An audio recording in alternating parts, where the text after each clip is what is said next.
Hello and welcome to this week's LCK recap, where we're going to go over the last week of games in the LCK, the records of all the teams, how they fared, who their best players were, as well as go over the best players in each role based on stats. It was the final week of the season. We did see some mixing and matching on teams. Bro being one specifically that swapped out three different roles throughout the weekend.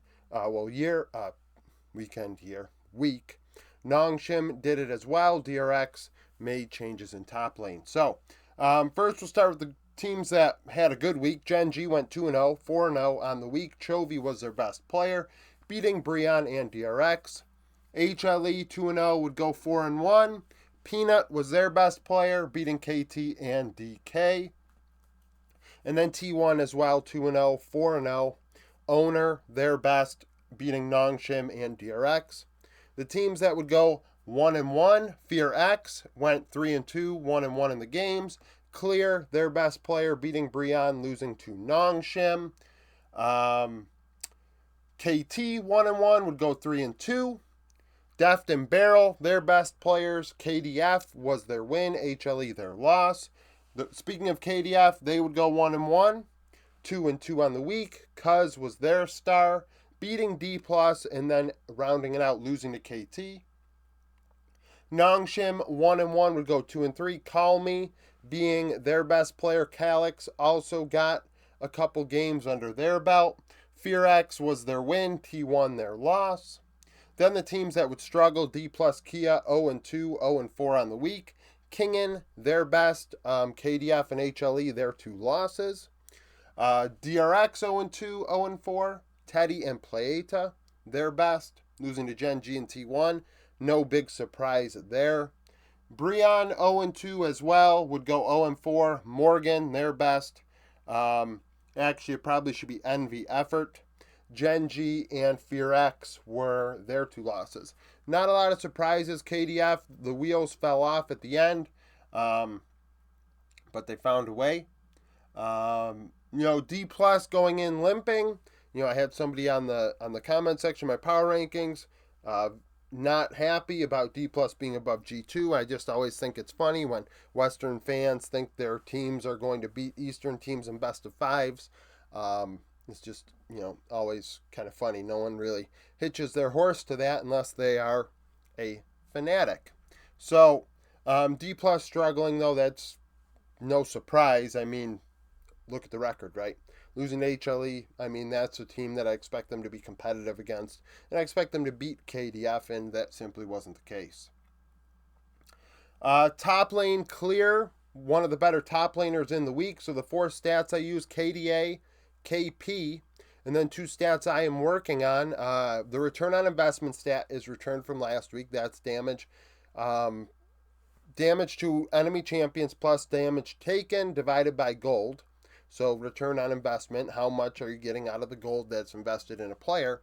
But then not only that, I looked at share. So somebody suggested taking the share and seeing what that looked like. So here I also have the share. So it's the share of damage. So it's ranked based on the players' share of damage on the team as well as damage taken for the team relative to the gold that the team has awarded them, that they have gathered themselves, and then of course it's ranked versus the role. So Clear had a 4 KDA, 52 KP, pretty good week. 3.26 share. So how do I want to word that? He's 3% higher than the share of gold that he was given. Relative to the team. So he was in the positive 3%. He was getting more for his gold than really anybody else on his team. 3.48 return on investment. So that's 3 damage per gold. 3.48 damage taken or given divided by gold. Kingin, 1 KDA, that's ugly. 55 KP, meh.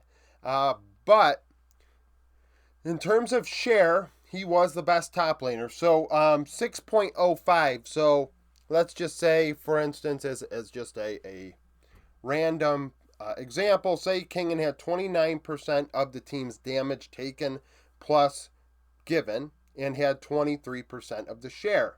So he's obviously affecting the team, well, benefiting the team a lot more than the gold they're giving him, right? And somewhere else, usually we look at the D plus bot lane as a duo that gets a lot of gold, but doesn't do much with it. And I think that's what I'm trying to say here. What are players doing with the gold they're getting?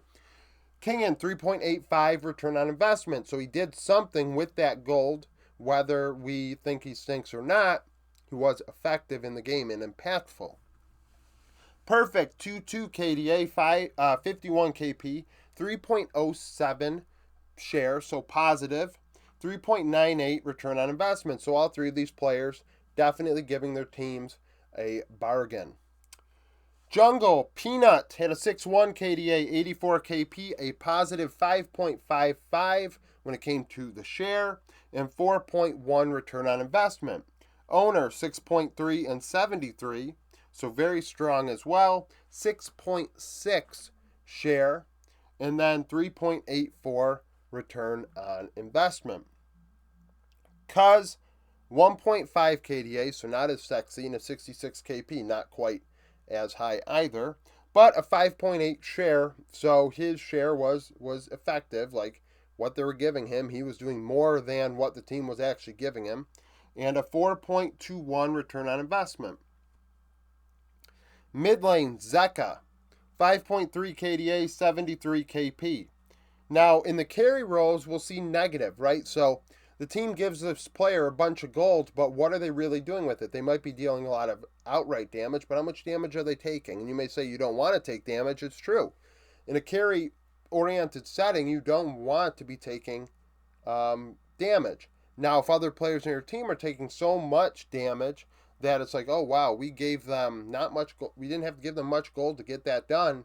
Their share is going to be higher in that regard. So Zeka actually was negative 1.46 in terms of share, 2.96 return on investment. Call Me had a pretty good week given the circumstances. 1.4 KDA is not great, but he was involved at 74% kill participation and was one of two mid laners actually positive in share at 0.52. So the gold they were giving Call Me, he was doing more with it than other players on his team were doing with the gold, essentially. 3.27 return on investment. And then we have Chovy, 4.6 and 58. So 4.6 KDA, 58 KP. The other mid laner with a positive share at just barely 0.06. So, I mean, it's not much, but it's one of two. And then 2.88 return on investment. Bot lane, Henna Execute, 2.4 KDA, 80 KP. So very involved. A lot of what FearX did, they had something to do with it. Negative 3.9 share and 2.72 return on investment. Envy Effort. So Palu played game one for Bro. Effort played the other four, rounding out the split with the team. 1.8 KDA, 77 KP, negative 5% share. So not doing a lot with the gold they're given. However, most of the bot lanes were in this situation.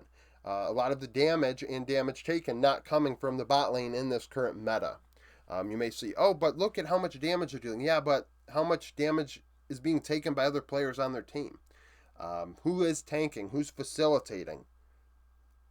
Who is face checking and things of that nature. And, we don't want, I still have to tinker with it, of course, but at the same time, you don't want to forget those players. I feel like a lot of people would say, well, these stats are flawed because my favorite players or the players that are dealing all the damage aren't up here. And it's like that's the damage, the players dealing the most damage, not necessarily are the ones that end up here. That it's nice if they do.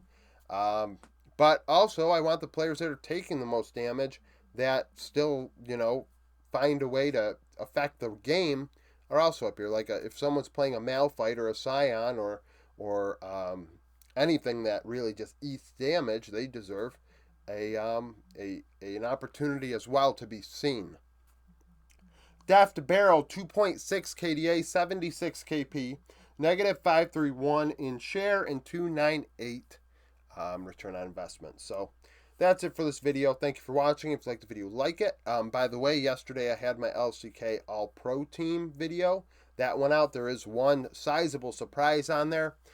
So if you haven't watched that, watch it. Uh, join the Discord, follow me on Twitter, become a YouTube member, and hope to see you again tomorrow.